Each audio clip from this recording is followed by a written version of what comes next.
All right, hello and welcome everyone to our fourth session of the day. We are here with members of Deloitte. For the title of their session is Hate Something, Change Something, Creating the Future That We Want. So here's Joe. He is an account director at Brunswick Group and a One Young World ambassador. And I'll leave him to introduce the rest of our lovely panelists, Will and Siobhan.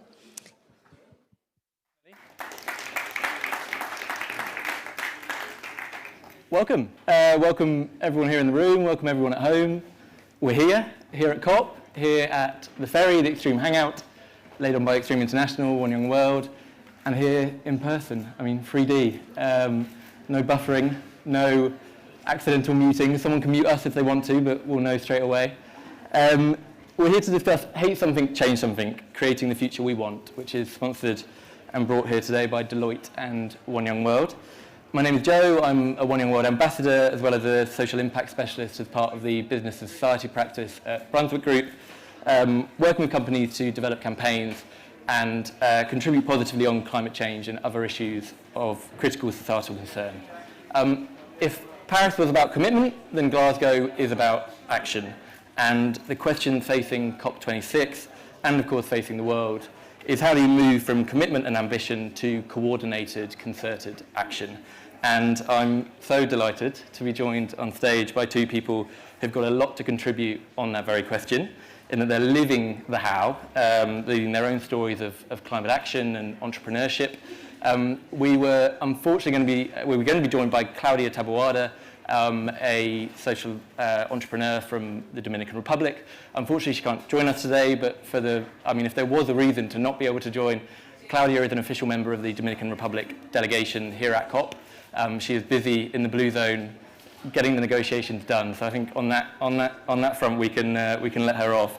I'm going to give a brief introduction of our speakers, Will and Siobhan, before turning to you all for some audience participation. I like using that term just to see the flicker of fear in the eyes of the audience. It'll be some quick polling questions on the themes to be discussed today. We'll also have some at the end of the session. We'll have some keynote speeches from each of our two panelists, turn to a conversation between the panel, and then open it up to the floor, both here in the room and everybody at home. So via the live feed, you should have a link for the questions. So without further ado, joined by Dr. Siobhan Gardner. Siobhan is a One Young World ambassador and director in Deloitte's ESG advisory practice, specializing in technology enablement and innovation. Siobhan is a scientist by trade with a background in molecular biology and the food system. She has more than 10 years of R&D experience across business, across startups, and academic research on climate change mitigation and resilience. Siobhan's team at Deloitte, through collaborations and university partnerships, accelerates the development of new tech-based sustainability and climate change solutions, which includes exciting projects, touch on a plethora of the climate challenges. I'll just name a few, from climate justice to wildlife conservation, carbon capture measurement, circular economy, smarter agriculture, the list goes on. And Will, Dr. Will Raywood-Smith is the founder of Sunshift, which provides solar power to mining companies, which he started in an effort to reduce the mining sector's reliance on fossil fuels. In 3 years, Sunshift has grown to become both a profitable business and deliver Australia's first integration of solar with an off-grid gas power plant. Will is a genuine recognised authority in the energy industry. He's given keynote speeches on a range of occasions. I recommend his TED Talk for anyone interested. He's now a partner at Deloitte, helping public and private sector clients identify significant opportunities for decarbonisation. Before we hear in depth from each of our panellists, we wanted to offer some questions to the floor. So you can answer these by phone. Hopefully the screen's going to come up behind me just on the link that you can do that. This is open to people both in the room and with us by live feed. There's a code just there. So if you go to www.slide.do and use your event code 634469, there should be a question which we wanted to pose first, which was, I feel as though businesses are making good progress to tackle climate change. So if you go on there, you've got 4 options: strongly disagree, disagree, agree, strongly agree. I'll give you maybe 20, 30 seconds to consider your options, and then we'll see the results on screen.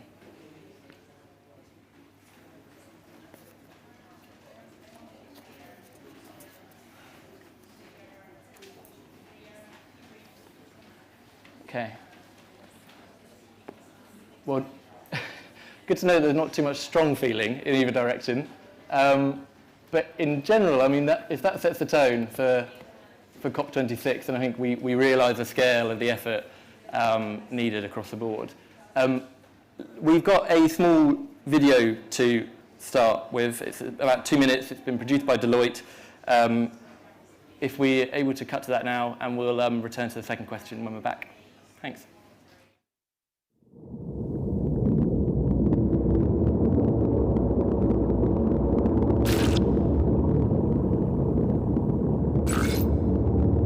Did you know that half of the Great Barrier Reef is now gone?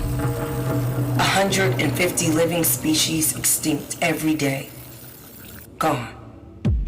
40 football fields of trees. Every minute. Gone. Going. Gone. How beautiful is our home? A planet full of biodiversity until we turned the thermostat too hot, and now the world is burning like fires blazing in California, Siberia, Australia, and the Amazon. The natural world is fighting back. Storms, tornadoes, so many hurricanes that we don't have enough names to keep track. While China and India flood like violent hiccups, like the tears of a planet in angry disarray. Look at what we've done to our home. Home is where the heart is.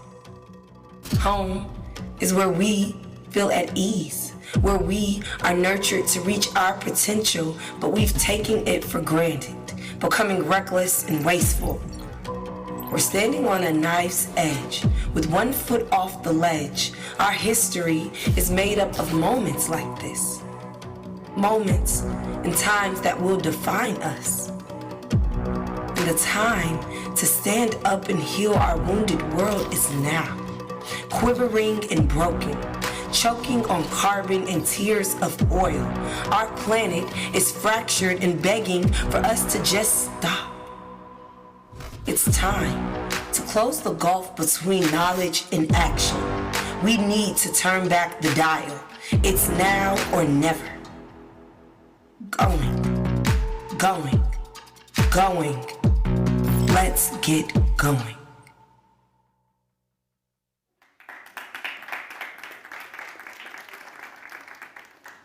Brill, thank you. And in a very similar vein to that video, if you're on that link on your phone, same code, if you just refresh, you should see a new question. The statement is, I'm optimistic that efforts to protect and sustain the health of the planet will be effective. Same options, disagree, strongly disagree, agree, strongly agree. We'll take a quick snap poll. That is very quick, snap poll. And pretty evenly split, I think. Okay, so open picture for us to walk into. And on that note, let's move into the keynote. So, Siobhan, if you want to take the lecture.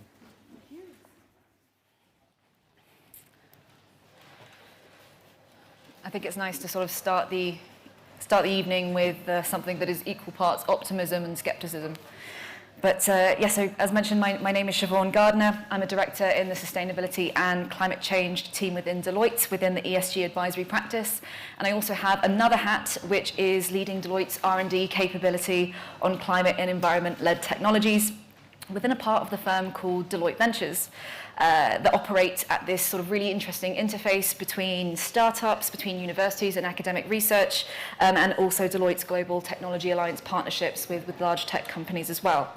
So I'm here today to talk about some of the work that we've been doing, as well as share some of my broader career experiences with some tips that I hope some of you here might find helpful if you're looking to pursue a career in climate change and sustainability. But first, it is my pleasure today to introduce the Futures We Want project. This work is all around imagining a globally net zero, climate resilient future that people actually want to live in. To actually ask the question, what does a feasible and desirable climate resilient net zero future look like? So following several months of international collaboration between academics, business, civil society and citizens across the globe, the Futures We Want project is being showcased here in Glasgow this week, and we're hugely excited to be here, to actually be here on the ground and sharing the insights of this project with you. The project was commissioned by the UK in its role as COP26 President via the Department of Business, Energy and Industrial Strategy, or BEIS, which proved to be fruitful in terms of the consortium that was built around the project. So the consortium was led by Deloitte, but also included our friends at One Young World, as well as AECOM, the University of Cambridge, ACNE and RY. We also work very closely with a number of esteemed international academic experts from each of the geographies covered in this project, and we are forever grateful for their time and dedication to the work. Their vast knowledge and expertise covered areas such as physical climate risk, biodiversity and environmental sciences, but also through to public health, economics, water and food systems, to name a few key areas. But the research covers a series of cross-cutting themes across 6 geographic regions spanning 5 continents, namely the Arabian Peninsula, covering specifically the Kingdom of Saudi Arabia and the United Arab Emirates, as well as Brazil, India, Jamaica, the UK and Kenya. And they were chosen by the UK to reflect the diversity of challenges and opportunities in building a sustainable future. And the resulting visions from the work seek to highlight some of the innovations that could make a net zero future a reality, and explore what science can tell us about the wide-ranging benefits that achieving this future would mean. In the first phase of the project, Cambridge convened our academic experts from across the globe to build an evidence base and identify some of the more interesting innovations used around the world to address climate change. In the second phase, we then proceeded to share the outcomes of this evidence base with citizens within each region, running stakeholder engagement workshops that included participants such as local business owners and government representatives, women, youth, and marginalised communities. We understood that this was the first time this kind of collaboration had really happened, and our approach stemmed from addressing the importance of inclusivity in the global climate conversation, and ensuring we were listening in and amplifying a rich diversity of voices that reflect the intersectionality of climate impacts. This is really important because the effects of climate change are already happening, and we are seeing them every day, and they are being felt most by those least responsible for the damage. Therefore, we know that our journey to a global net zero must be a just transition, and it was critical to the project to build in local environmental, social, and economic context for each region. So as mentioned, in addition to understanding both the physical, environmental and social risks of climate change, we also sought to build a series of visions highlighting the opportunities and co-benefits that a net zero transition will bring. And understanding how this impact will come about hopefully will help us decide what changes could be made, whether it be how we live, how we work and travel, how we spend or how we save, and how we use energy. So if you would like to learn more about the work and read the outputs of the research, please do visit the website futureswewant.world. That is futureswewant.world. And here you will be able to view all of the visions in full across key themes such as energy, food and water, as well as the in-country research across the different geographies that participated in the project. You can also download your own vision of a net zero future, and we hope that you decide to share and encourage others to do the same. Now, before I sort of hand back to Joe, I've also been asked to talk a little bit more about my own origin story, so a quick bit of further info on me. So, as mentioned, I am a plant scientist by training. I have a master's in genetics and molecular biology. It's actually nearly 3 years ago to the day that I graduated with my PhD from Cranfield, which was co-sponsored by a UK Research Council and also Unilever, who I'm sure many of you have heard of. My research was on climate resilience in northern Madagascar, looking at ecosystems protection and equitable solutions for smallholder farmers. And during my PhD, I decided it was the best time to make myself super busy and decided to start a robotics and AI startup. I started delving into science policy and became a science policy fellow, and also for a period of time became a vice president of an NGO that provides scholarships to women in science and engineering careers. But since graduating from my research degree in 2018, I joined Unilever full-time as an R&D manager in their plant sciences and future flavors team, before moving on to become a senior manager in sustainable technologies. And this covered a breadth of different types of technologies, from looking at the biology and chemistry of plants and the different type of plants that is used within the business, but also moving into the digital realm and collaborating with lots of different types of companies, whether it's using satellite imagery or big data solutions to accelerate climate change and sustainability impact. Over the last few years, I've also worked directly with communities on the ground on the front line of climate change, and in particular have been extremely privileged to collaborate with young leaders and innovators in East Africa and South Asia. And much of this has been around sustainable agriculture, looking at crops, soils, and ecosystem services, as well as financial inclusion and tackling gender inequality. So quite a few weird and wonderful roles, but I think it's safe to say that I view my career to date as a continuous learning journey. So exploring lots of different areas and trying to figure out how to best walk my purpose. And for me, that purpose is accelerating the sustainability agenda and getting emerging and enabling science and technologies to the places and to the people that could most benefit. So again, with that big headline of creating a more equitable and sustainable future for both people and for planet. So I hope that was okay as an origin story, and I'm looking forward to our discussion today.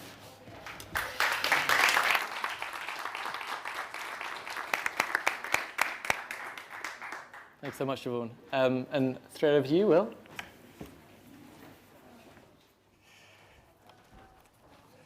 Hi, everyone. Thanks very much for having me. So I'm a partner at Deloitte and spend my time advising governments on their net zero policies and advising corporations on their net zero strategies. So today I want to share a story from earlier in my career, so around sort of 2015, 2016, and share with you a framework that I found useful for developing climate solutions. So, it's 2 in the morning, and I am standing next to a massive diesel generator in outback Australia. It's smelly, it's hot, it's loud, and I've set an alarm every couple of hours to wake up and read the meter. Why am I doing this? Because nobody can tell me how much diesel is being consumed, and nobody seems too bothered by this. And that's because this is a construction worker village, and in 3 years it will simply be packed up and moved somewhere else. But I'm bothered by this. There must be a better way than trucking thousands of litres of diesel, thousands of kilometres, just to burn it into the atmosphere in a location bathed in sunshine. So every day we bump into carbon fails like this, outdated ways of doing things that require our attention. And when we bump up against a carbon fail, we can be the ones that work out how to change it. We have to be the ones that work out how. And from my journey, which started with those diesel generators in the middle of the night, my how followed 4 steps. Identifying, asking why, really why, playing with possibilities, and implementing. So identifying. I'd arrived at this construction worker village earlier that day. I was working for an engineering company and doing my first visit to a remote construction site. There was not a cloud in the sky. There was flat, empty land all around. It was the perfect environment for solar power. But then I heard them, I smelt them, I saw them, these huge diesel generators just chugging away, powering this remote village. It seemed nonsensical, a complete carbon fail. So this is my first step, identifying the opportunity and embracing that feeling that something can be done better. So what next? I spent time asking why, really why, asking the village operators why there was no solar, learning that actually they really wanted it, but they just couldn't get the business case to stack up. Asking why the business case wasn't stacking up, and learning that the key issue was the duration of the village. The village was only going to be there for 3 years, but the payback on the solar was 6. So I then started speaking with other sites about whether they were experiencing the same thing, and I learned that yes, many sites wanted solar power, but they were locked out due to the permanent nature of conventional solar farms. And it wasn't just off-grid construction sites, it was refugee camps, it was mines, remote islands. So this second step, asking why, really why, got me to a place where I had a hard nut of a problem. A nut that, if cracked, could benefit a wide range of communities. So how to crack it? I started playing with possibilities. What if we could make solar as modular and as movable as a diesel generator? I asked the solar panel manufacturers whether their panels could be relocated. They said no, it would void the warranty. This is just one example of the many, many times I heard no. No, because it's not the way things are done now.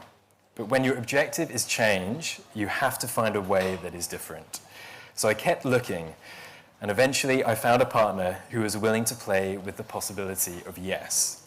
And together we devised a solution that would keep both the solar panels and the warranty intact. So this third step, playing with possibilities, was all about thinking differently, shaping ideas, and most importantly, finding the experts that would be part of this new possible. Not being precious or protective of my idea, but rather building our idea. So what next? Implementing. We were able to build a relocatable solar farm. We just needed somewhere to put it, right? Absolutely wrong. Implementation was 20% building the actual solar farm and 80% building relationships. We started by approaching the users of the diesel generators, like the mining companies. They loved the idea, but they didn't want to buy the solar farm from us. Instead, they wanted to buy it from the same people who provide them power already, the diesel generator providers. So we had to partner up with the companies that we were likely to disrupt. We had to go from appearing like a threat to bringing them on board. Our vision for displacing diesel with solar had to become their vision. And the major players around the world, they have thousands of diesel generators all chugging away. But by showing them that solar is a viable alternative, they realized that they needed to be at the forefront, able to offer their customers this new technology. So this fourth step, implementing, was about tapping into the network of relationships that control the status quo and figuring out how to work around and then with them to deliver something entirely new. So fast forward 12 months from standing next to those diesel generators at 2 in the morning, I'm back. There's a team of us here now, and we're unpacking Australia's first relocatable solar farm to power a construction worker village. Fast forward a further 12 months, and we are unpacking another relocatable solar farm, this time for a mine site, this time 30 times larger. Diesel generators aren't yet obsolete, but today there is a growing number of solar hybrid systems in operation around the world. There are now multiple providers with end clients now wanting these solutions. You're seeing wind, solar, batteries, all displacing diesel together. So this journey that I've shared is just one example. Identifying, asking why, really why, playing with possibilities, and implementing. There was a carbon fail that needed to be addressed. The opportunity seemed obvious. Making it happen was really tough, and by no means are we finished, but it's worth it if it means that we're one step closer to being fossil-free. We need to be galvanized by opportunity and motivated to make a better world, and we also need to be ready to work hard. Thank you.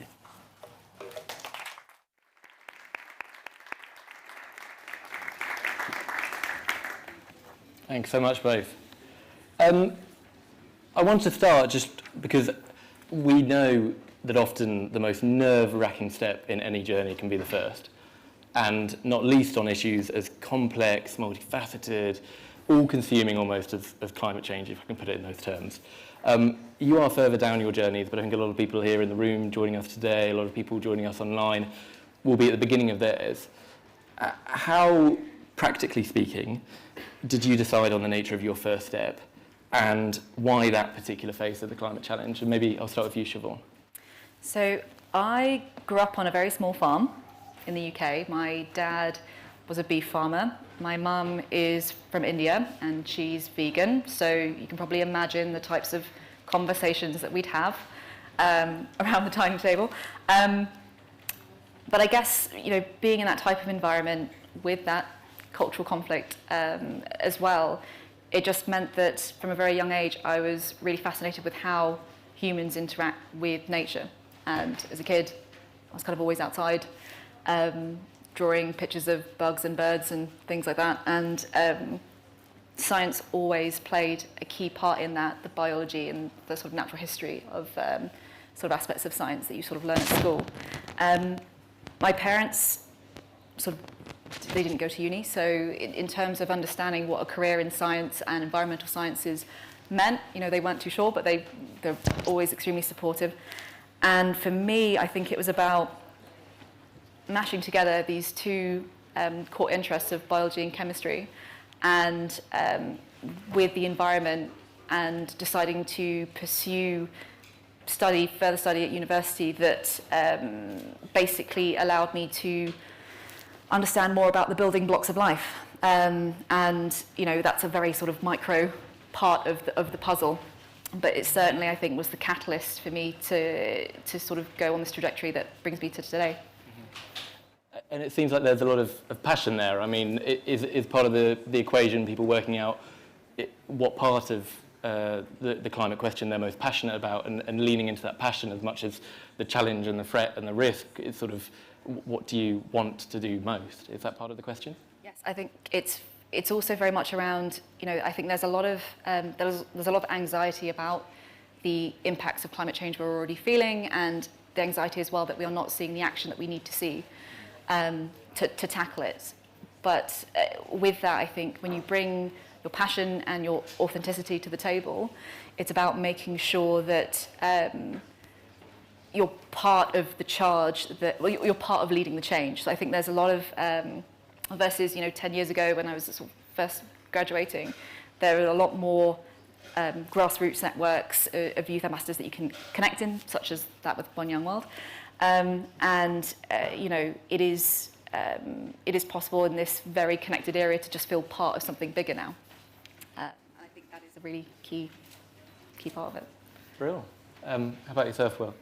Yeah, so I think for me, and I think maybe sort of for all of us actually, whether you're in the auditorium or watching online, we all get incredibly frustrated by the carbon fails that surround us. And for me, it's really about actually picking one and running at it hard and deciding, okay, and it speaks, I think, in line with what you're saying just there, about finding an area that you are truly passionate about, because you're going to need to have a lot of perseverance to work through all of these people that will say no and find the solutions. So I think, stay alert, watch out for something that you go, actually, you know what, that is something that fundamentally I feel uncomfortable with and I want to change, and then set about running at it. It will take you on a journey that you will never, sort of never regret, I think, because you'll open up new doors, new opportunities. So really encourage people just to pick something, run at it hard, and something that you can have an impact around. Fantastic. Siobhan, you touched on network, and obviously one reason we're here today is One Young World, which is at its core a network. We also hear consistently in the climate debate about collaboration and the importance of working together. This is a problem bigger than one organisation, a problem much bigger than one individual, so it demands solutions that are bigger than one organisation or individual. How important is your network to your climate action? And do you have any practical tips for those listening on how to start building their networks around the area that they're most passionate in? Certainly. I mean, so as mentioned, when I was at school and at university, there weren't necessarily the networks available to us, to myself and my friends, where we could sort of talk in depth around the topic of climate and sustainability action, learn more about careers. So we just kind of took matters into our own hands. It was around, connecting with like-minded students, lobbying the university to say, we need some resources to create a bit of a forum around this, and doing that, creating a forum to exchange ideas, to invite in external speakers, and talk about building careers is sort of very critical. And this also does, if you involve yourself in that, it also does kind of three key things. One, obviously it expands your network, but also it's around understanding and recognizing that it is possible to stand up, do something different, ask why, this is the way we've done things, and why aren't we changing things? Because you're just building that community around you that has that appetite for change. And with that as well, the kind of third point as well is the kind of need for all of us, I think, to, when we do get into that position where we use our networks to talk about climate change and sustainability, to also connect back and speak to others who may not have been able to connect with that agenda yet. So doing outreach in schools, going around and sort of learning how to communicate climate change in a way that is accessible as well, because that's really important. And that is about making sure that that journey is as inclusive for everyone as possible. A community of movement as much as it is of just people. How about yourself, Will? So I think, reflecting earlier on my career, I'd really encourage people to not be afraid to reach out to individuals and organizations that inspire you, that you want to go and work with. I sort of, when I was still a student, I wrote to, there's a fantastic individual called Sir David McKay, who was the chief scientist within the UK government's Department of Energy and Climate Change when it was called DEC. And he wrote a book called Sustainable Energy Without the Hot Air, which for me as a mathematician really appealed. So I just popped him an email and said, I would absolutely love to come and work with you in the summer. You don't have to pay me anything, I'll just come and do stuff with you. And yeah, lo and behold, sort of there doing an internship. Or, similarly, I remember at the end of my PhD, I had a little bit of time on my hands, and I decided to approach two organizations that really inspired me. So one was called BioLite and one was called Azuri Technologies. And I said, look, I'm available for 3 months, use me, you don't have to pay me anything again, I will go and take some of your systems into different markets. So I actually ended up working with Azuri Technologies and taking some of their very first prototype units into the field, and it was a fantastic experience, so informative for me at that stage in my career, and also impactful for them because they, at that stage, were really, really early business, new venture. So I think, find people that you want to work with, find organizations that inspire you, and don't be afraid just to reach out and grow your network in that way. Put your head above the parapet, I guess, if that's what I'm hearing. Right. Yeah. Fantastic. It might get chopped off, but it's not that bad. And in terms of network, if I stay with you, Will, there's a lot of people end up building their network in a professional context as well. And I mean, we're all based at big organizations, and sometimes, this is difficult. And both of you in your speeches spoke about the times where it's not all rosy and you feel like you're making change, but you can feel like sometimes you meet a bit of lethargy, you're wading through the treacle. And sometimes the worry can be for young people as part of big organisations that they're within that structure and it's very difficult to change from the inside. The sort of grassroots energy that you can hold as an individual or a startup, it's very difficult to find that in big companies or organisations. How have you found that as a big organisation, sort of building that momentum, maybe an activist on the inside, if I can use that term? It'd be fantastic if you talk to that. So I suppose, relatively new to Deloitte, and I suppose I can explain why it was that I was attracted to such an organisation, and really it's about actually the connectivity they have with so many private sector and public sector clients, and actually this is something that everyone needs to move on. So to drive an impact through that network, that is a phenomenal platform to leverage. And I think, also reflecting on it, I think, the broader sort of individuals who are working in this space within Deloitte, I think we are not precious because just as you were saying earlier, this is not one individual or one organization can make this happen. We've got to get the full firm behind it. And I think there's a lot of different efforts in the different firms around the world to actually bring the full power of the firm around this issue. And one of the pieces that's happened quite recently is some mandated learning around the entire firm. Every employee of Deloitte has had to go through a course on climate. That's, I think, 350,000 people or so. That's a lot of people who now, bring that mindset into the work that they do. And I think that's really important. Siobhan, how about you? How do you drive meaningful change in a big organisation? I guess it's quite funny because I too am relatively new to the firm. But in terms of what I do within Deloitte, I mean, my role didn't really exist before I got there. And also my role, how I've described it perhaps, it's not really the first type of role that comes to mind when you think about a big consultancy firm. But with that opportunity, I felt there was a platform to build a new climate change focused team or a sustainability led team with a more activism-led mindset that is focused on external collaboration, that's focused on climate-led innovation and disrupting how things have done before, because status quo doesn't work, you know, to sentiment as well, in your talk, Will.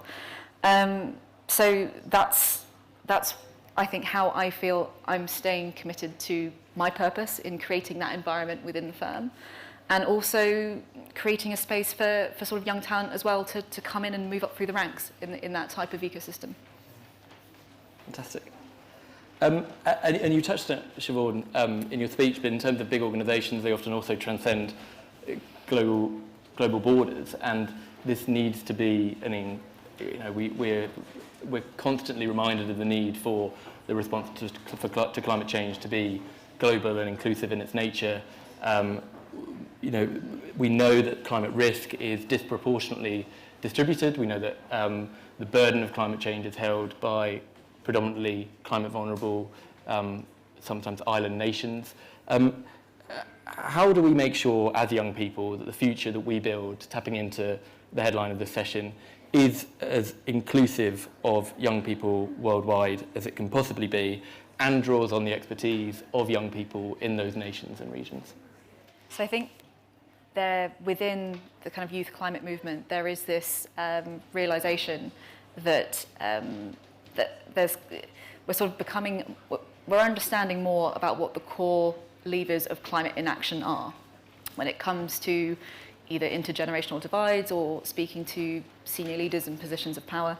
It kind of boils down to four things. If you're a young person, you're talking to someone and they're saying, well, it's not me, it's not now, it's not clear, and it's not here. You know, it's not clear what my role would be in terms of this agenda and driving change. It's trying to my point around networks and being able to communicate to lots of different audiences. It's trying to talk to those leaders around what they feel a feasible and desirable future would look like in the context of a net zero transition, and bringing them on board with that joint vision, so that when we're coming up against people who are not prioritizing this, that we sort of are equipped with the narrative and the tools and the language to say otherwise. It is the case that sometimes just throwing more statistics at people does not change their opinion on something. You have to connect on a human level to drive change, and this is something that is going to affect us all personally. If not now, then very, very soon. So it's that would be my kind of advice, and sort of just reflecting on experience and what I've seen and trying to talk to people. I mean, take my dad, for instance, beef farming.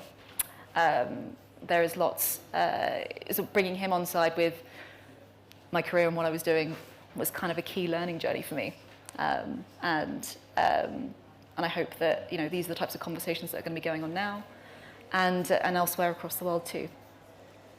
And I have to say, Siobhan and I caught up just before the session, and that 4-point slogan she took me through is available on a T-shirt. Am I right to say that? We used it, yes, and I used it for a schools event actually, and I do have a T-shirt with the "not me, not here, not clear." So as an exercise to get students to try and build that argument to convince people otherwise to focus and prioritise on climate. Yep. Available at all good retail stores, I'm sure. How about yourself, Will? How do we make this inclusive? How do we bring in all voices? I suppose one thing that Deloitte has been doing for a long time is the Millennial Survey, and this is actually an initiative that looks all geographies and helps give that population a loud voice and platform. So, in the most recent 1 or 2 surveys, we've seen climate just go right to the top of the agenda. And that's something that you just hear getting talked about a lot. The Deloitte Millennial Survey is a point of information a lot of people turn to get a pulse on this population. So I think that's important. I think also, when you're talking about the transition that is required within less wealthy nations, we're increasingly doing work in that space. So whether it's looking at advising on energy access, last mile distribution, products in Papua New Guinea, for example, is some work that we're doing. So I think the firm very much sees that as something that is an important area that we need to play a role in supporting. And in your particular space, whether it be energy or mining or more broadly, sort of net zero commitments and actioning those commitments, you must see numerous exciting innovations and solutions come across your desk every day. I mean, give us a bit of optimism. Which have you been most impressed with? And is there a common thread that runs through them? If not, why are the ones that stand out? Why do they stand out? So I think, so thinking about the common thread that runs through all of them, it is people.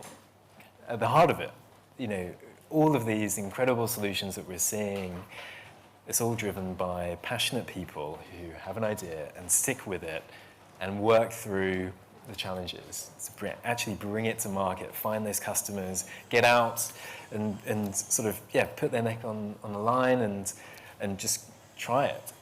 So I think that's something that is really common across everything, people and passionate people. I can talk to a few that have come across my desk in the last sort of few weeks. So, for example, there's a small startup based in Sydney called Vow, and that does, I suppose, essentially it's about creating meat, but not by growing animals, but by growing cells. And that is a really growing area. There's a lot of venture funding that's flowing into that area. Another one is Switch2 Engineering. It's a company that's really tackling sort of wastewater and creating green hydrogen from wastewater. That's, again, another exciting one to keep an eye on. And then, I sort of mentioned earlier that organization that I reached out to much earlier in my career, Azuri Technologies.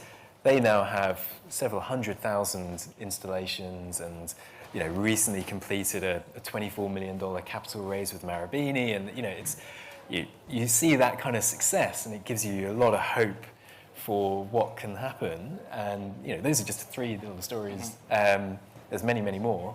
And I think that's a really exciting thing to sort of keep an eye out for.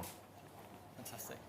And Siobhan, I mean, we've seen the scientific community worldwide mobilise at a pace that's been quite astonishing. There are obviously massive outstanding questions, but the development of COVID vaccines has shown that in the face of a global challenge, the scientific community can move.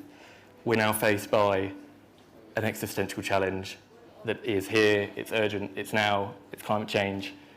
How does the scientific community mobilise and to develop the technologies and solutions that we need now to respond to the nature of the climate crisis? Well, I think that whilst there are some important lessons to be learned from that specific dynamic, I think we have to bear in mind as well that this wasn't just about scientists with lab coats in a laboratory, right? This was around a whole ecosystem of innovation in governance, in supply chain, in public health, and so on. It was a systems problem a system solution to a systems problem. But at a high level, there's probably 3 or 4 points that we can take from the response to COVID-19, and there'll be no surprises here. Number 1, the fact that human health and the health of the planet are intrinsically linked.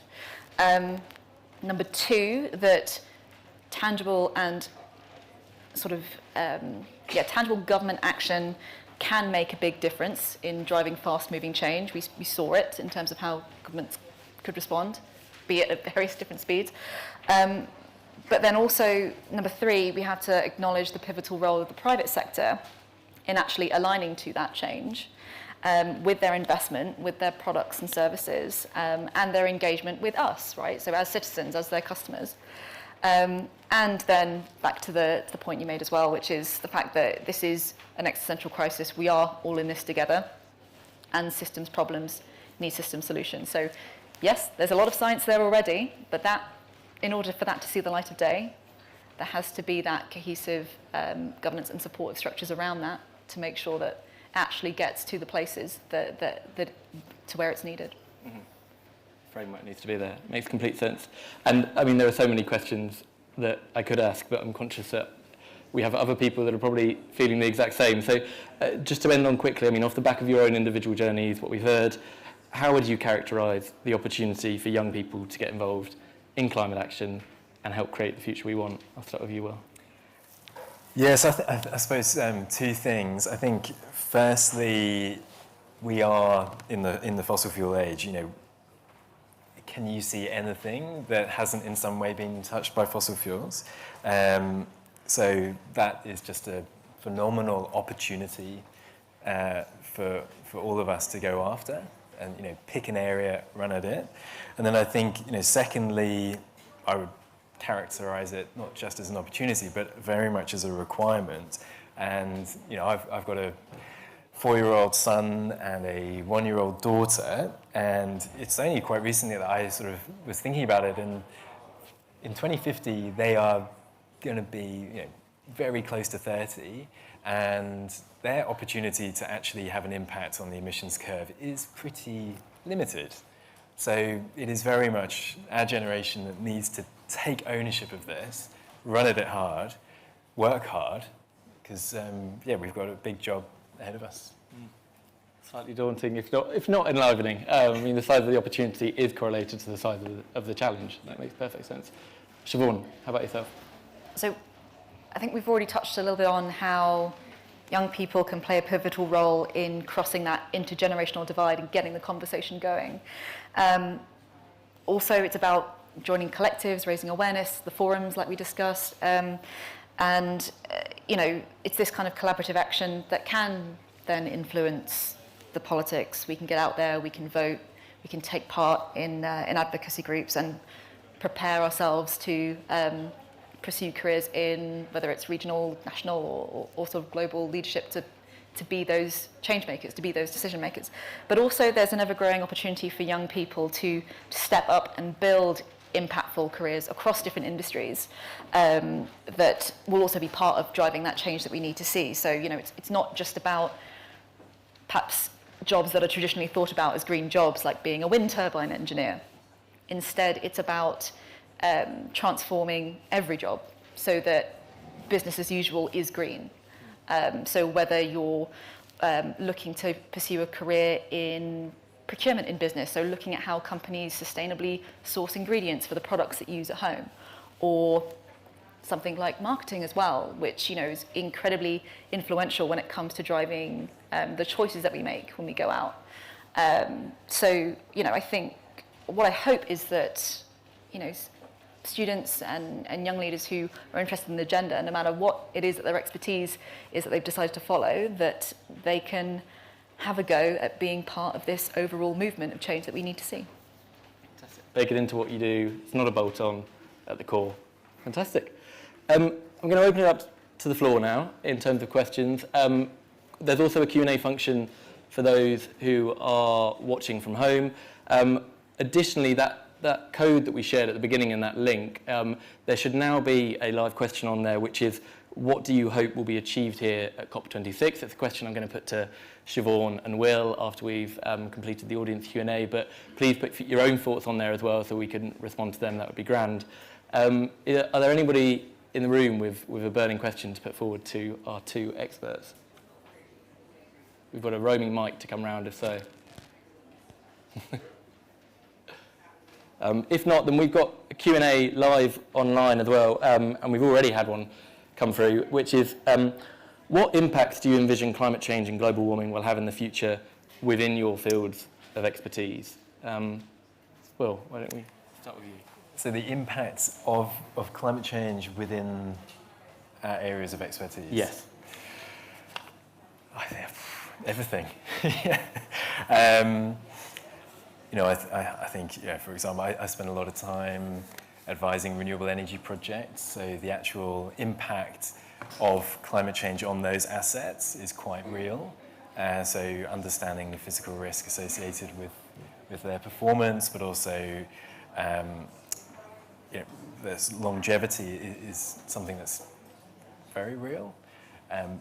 But I suppose really it will increasingly heighten people's understanding of the importance to decarbonize, and I suppose that's where my focus is on, is more on the decarbonisation stage. So actually, the more that the climate change is realised and experienced by our clients and by by people at large, it will be an increasing pressure to decarbonise. Mm-hmm. And the decarbonisation, I mean, it's so much so the conversation at the moment, and it naturally leads into other topics, whether it be nature or biodiversity, or if you're talking about a just transition. I mean, decarbonisation at its core, but I'm guessing that leads naturally into other topics. We're not talking about a silo here. Yeah, right? definitely. And I think we're very much seeing that play out right here, actually, in Glasgow, and the talk around biodiversity and the announcements yesterday, the commitments on the 2030 deforestation targets. I think that is really important, and we're going to just see more and more of that. Siobhan, how about yourself? So, in my career today, I guess I've been mostly aligned with the food sector. So, and our relationship with food, again, something that is very personal to all of us. We all need food, and between now and the coming decades, as a global community, we need to be in a position to feed 9 million people, and do that in a way that is not just about enough calories, but also in terms of the types of food that is nutritious and sustainably produced.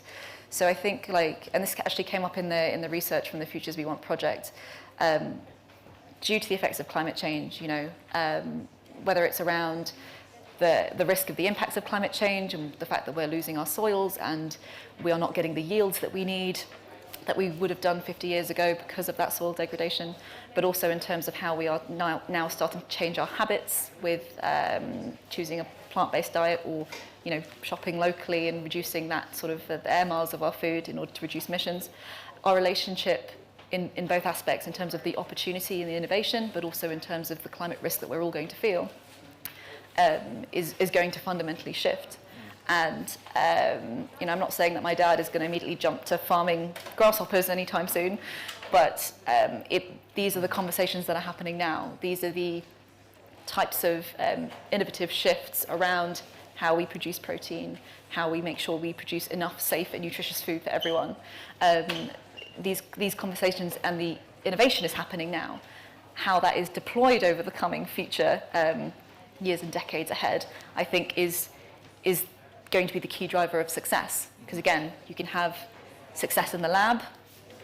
That doesn't necessarily mean that you've won the war yet. You have to still make sure that technology is accessible, and that people also are understanding the role that food has to play in the net zero transition and otherwise. And you touched on a really good point. I mean, I heard climate change just the other day here at COP be described as the $45 trillion opportunity. But what we have to bear in mind is that as the risk increases as we progress with less action than we ultimately need, so too does that opportunity close. And many of the causes of the damage, whether it be with soil degradation or ocean warming, etc., we're causing now, but the effect won't be for a decade or two. So they're fairly irreversible, and we need to bear in mind that our actions now will have effects for the likes of the generations of Will's children that he was speaking to just now. But also that our actions now are already causing impacts now as well, right? Yep. Albeit perhaps in the UK we have that privilege of not necessarily feeling the full brunt of that yet. I've had a bit of a flurry of the audience Q&A online. I mean, the first is, I'm going to come up with a question from Vic. What, in your experience and passion, would you consider the quick wins that nations should be focusing on? Big question, but Will, seeing as you touched on countries earlier, I'm going to stick with you first. So I suppose, quick wins in terms of nations, electrification and renewable energy that's kind of what you've got to do. And I think if you look at the emissions intensity of the UK grid, it is quite phenomenal how the story has happened. I was looking the other day, it was, at that point in time, it was 76 grams of CO2 per kilowatt hour. And I think, unfortunately, in Australia at the moment, with around 70% coal, we're looking at 700 grams of CO2 equivalent per kilowatt hour. So, there's a big story there around decarbonising the grid, electrifying everything, and then where electrification doesn't reach, hydrogen may have a role to play. And there's a lot of hype around hydrogen at the moment, a lot of excitement about its potential. And I think, it's going to be interesting to see how that scales up over the coming years. Siobhan? So this may not be the quickest win, but it's definitely a sustained win, if I'm allowed to go with that. So, and that is, it's about a shift in mindset, a shift in mindset, which is to view nature-based solutions, our oceans, our forests, not as purely extractive resources, but actually valuing these ecosystems for the full nature of impact and value that they bring us. So not just in terms of being able to farm and cut down trees for wood, etc., or mining, but also in terms of when we think about our oceans and our fisheries, that there is so much value in what these ecosystems provide us in terms of climate resilience, in terms of providing coastal defences, sea level rise, if we're talking about ecosystems like mangroves and seagrass meadows. There is a whole wealth of solutions that nature is already offering us that doesn't need much time in the lab to think about. And I think a lot of the discussions happening at the summit at the moment, and also in the coming days around the days of focusing on oceans and around nature, is how do we realise that as a group of nations? And so, like I said, not necessarily a quick win, but a win that I think will really help us make headway towards meeting some of these targets. Fantastic, thank you. I'm going to move on to that golden question, not least because we've got quite a few responses online, and I'm going to read out just a couple of them because I think there's a tonal aspect to this that wouldn't be captured by me just sort of summarising them.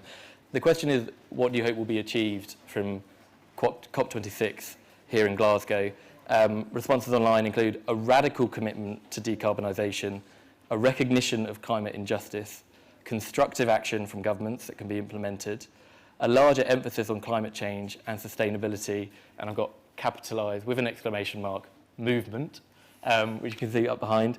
1.5 degrees is kept alive. That 1.5 degrees concept shows up a couple of times. Someone else saying a clear and accountable view of changes that need to be made to achieve 1.5 degree temperature limit rise. Another concept mentions short term. This can't just be the 2050 challenge. This is the challenge of the decisive decade. We're in an important year in that decisive decade. Siobhan, put it to you. We're here. We're at on the ferry, but also we're in Glasgow during COP26. What are you hoping from COP in terms of grassroots energy and in terms of momentum? It's going to, I think, versus grassroots, I think just at the very highest level, I would love to see some of this stuff becoming legally binding so we can actually hold our leaders to account. Lots of learnings from Paris there around that, around sort of legally binding agreements and things. So how do we, I think it'll be really interesting to see if attitudes shift towards different incoming mandates and sort of legally binding commitments. So I think it would be fantastic to see real progress on the commitment that was made, I think back in Copenhagen, the $100 billion per year from more wealthy nations to less wealthy nations. So that hasn't been achieved, and I think that was originally meant to be achieved in 2020. I think we're really hoping we're going to see the ratchet mechanism work well, and nationally determined contributions, raising ambition, and then I think we touched on it, the sort of linkages with biodiversity, natural capital. I think wanting to see more of that come out, and I think we're already seeing it with the deforestation commitment that came out, hoping to see more of that. Fantastic. Before we close, we're just going to head to a quick film, and then we'll wrap up.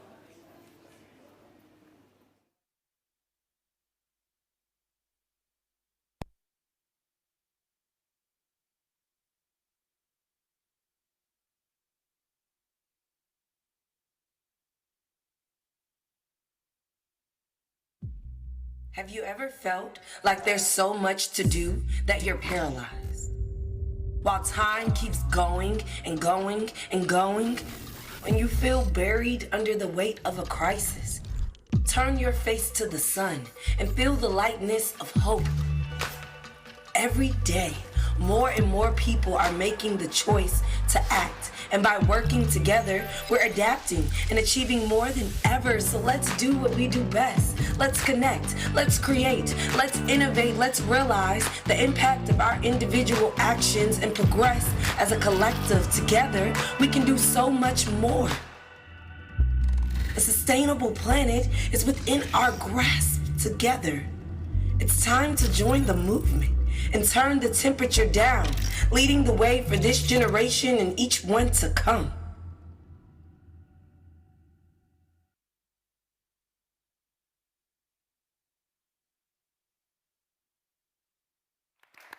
Thank you. And with that, I think it just falls to me to say thank you to Siobhan and to Will. I think Millie has a few closing remarks as well. But please do check out what Extreme International are doing, what One Young World One Young World are doing on the topic, what Deloitte are doing on the topic. I think if there's any message that comes from this session, it's that the action is ours to make. So thank you very much.